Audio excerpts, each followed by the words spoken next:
क्या हम अभी होश की ज़िंदगी जी रहे हैं? आपने कभी इस पर विचार किया है?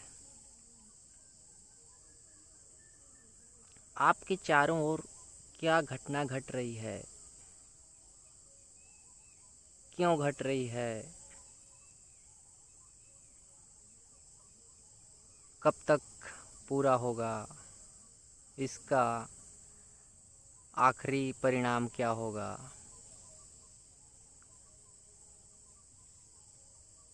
ये सब यदि आपको पता चल रहा है, इसके पीछे का मोटिव कारण पता चल रहा होगा, तो आप होश में हैं। और यदि पता नहीं है तो होश में नहीं है, आप बेहोश हैं। और आधी से भी ज़्यादा दुनिया इसी बेहोशी में जिए जा रहा है। मेहनत के ऊपर मेहनत करे जा रहा है और अंतहीन प्रयास कर रहा है जिसका कोई अंत नहीं है। सारे कार्य करने के बाद इंसान डेड बेड में आ जाता है, मृत्यु शैया पर आ जाता है, तो थोड़ा सा उसको एहसास होता है कि मैं अब तक मेरी पूरी ज़िंदगी में केवल और केवल दूसरों के लिए जिया, अपने लिए कुछ कर ही नहीं पाया।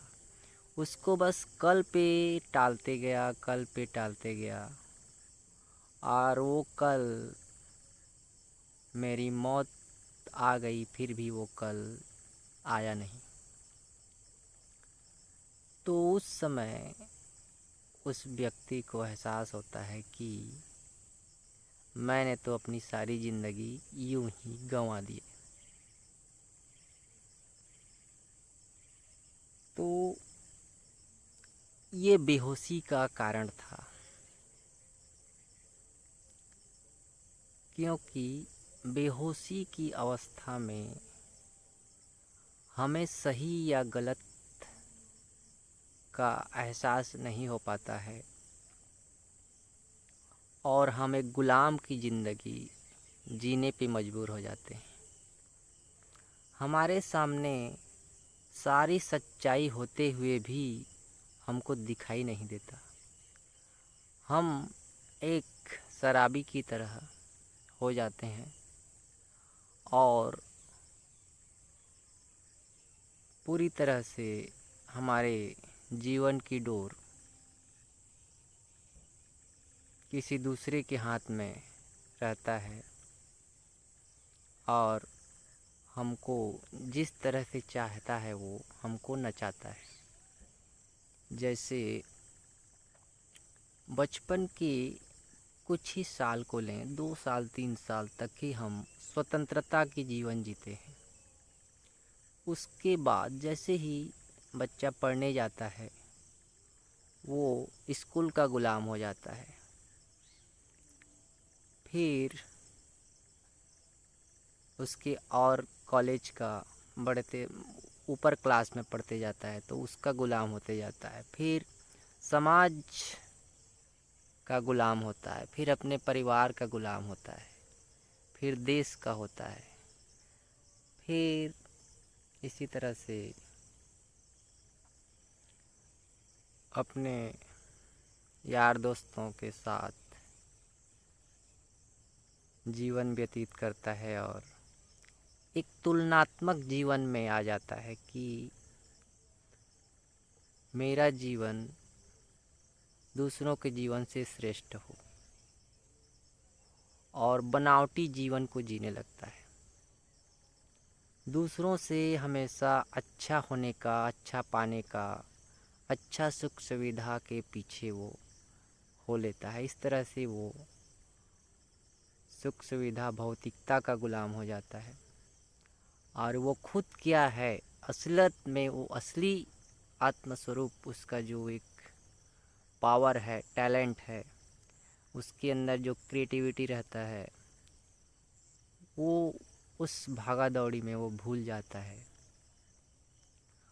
और जब उसकी परिवार में शादी हो जाती है तो फिर उसके बाल बच्चे, जिम्मेदारी, और उसको पूरी तरह से माइंड को हावी कर देता है, हावी अपने ऊपर, उसके ऊपर कब्जा कर लेता है। कुछ सोचने समझने की स्थिति और नहीं बन पाती।